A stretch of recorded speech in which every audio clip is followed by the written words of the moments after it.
மருதமலையில் உடல்நலக்குறைவால் சிகிச்சை பெற்ற பின் காட்டுக்குள் சென்ற தாய் யானை அதன் குட்டியை உடன் சேர்த்துக் கொள்ளவில்லை. குட்டியை அதனுடன் சேர்த்துவிட வனத்துறையினர் போராடி வருகிறார்கள். இதுகுறித்த விவரங்களுடன் செய்தியாளர் சுரேஷ் இணைந்திருக்கிறார். சுரேஷ், முன்னதாக குட்டி யானையை வனத்துறையினரை பாதுகாக்க முடிவெடுத்திருந்த நிலையில தற்போது என்ன நடவடிக்கைகளை மேற்கொண்டுட்டு இருக்காங்க? லாவண்யா, மருதமலை வனப்பகுதியில் காணாமல் போன குட்டி யானையை தொண்டாமுத்தூர் அருகே தனியார் தோட்டத்தில் நேற்று மீட்டு தாய் யானையுடன் சேர்க்க 2வது நாளாக வனத்துறை முயற்சி செய்து வருகின்றனர். மருதமலை வனப்பகுதியில் காட்டு யானை உடல்நிலை பாதிக்கப்பட்ட நிலையில் இருந்தது.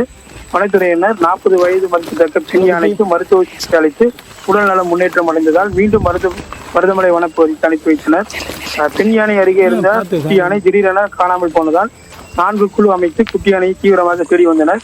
இந்நிலையில் தொண்டாமுத்தூர் விராலியூர் அடுத்த பத்தான் வயல் என்ற பகுதியில் உள்ள தனியார் தோட்டத்தில் குட்டி யானை இருப்பதாக வனத்துறைக்கு தகவல் அளிக்கப்பட்டது. விரைந்து சென்று வனத்துறையினர் குட்டி யானை மீட்டு தாய் யானை இருக்கும் இடமான மருதமலை பகுதியில் உள்ள யானை மடு என்ற இடத்தில் ஏற்கனவே வனத்துறையினர் கண்காணிப்பில் இருந்தனர்.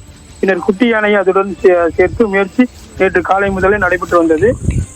பின்னர் யானை மடு வனப்பகுதியில் மரத்தில் குட்டி யானை கட்டி வைத்து தாய் யானையை கண்காணித்து வந்தனர். குட்டி யானையை பார்த்து தாயானது 10 மீட்டர் இடைவெளி விட்டு பார்த்துவிட்டு மீண்டும் வனப்பகுதிக்கு சென்றதால் வனத்துறைக்கு ஏமாற்றம் அடைந்தனர். நேற்று காலை முதல் இன்று வரை தொடர்ந்து காட்டு யானை குட்டி யானை அருகே வராமல் சேர்க்காமல் இருப்பதால் வனத்துறை என்ன செய்வது என்று தெரியாமல் தற்போது திணறி வருகின்றனர். அதே வேளையில் குட்டி யானை என்பதால் அவ்வப்போது புட்டியில் பால் ஊற்றி குட்டி யானைக்கு பால் கொடுத்து வருகின்றனர். இதே நிலை நீடித்தால் ஆனைமலை புலிகள் காப்பக முகாமுக்கு கொண்டு சென்று அங்கு முகாமில் குட்டி யானையை வளர்ப்பு வனத்துறையினர் திட்டமிட்டதாக தெரிகிறது.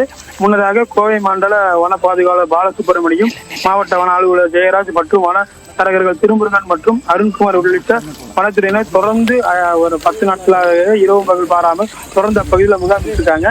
இப்போ கூட பாத்தீங்கன்னா ஒரு 100 மீட்டர் அளவுல தான் தாய் யானை இருக்கு, அருகில குட்டி யானை இருக்கு. அவ்வப்போது வருது, அந்த மோப்ப பிடிச்சிட்டு வருது, பார்க்குது, மறுபடியும் திரும்பி போயிருது.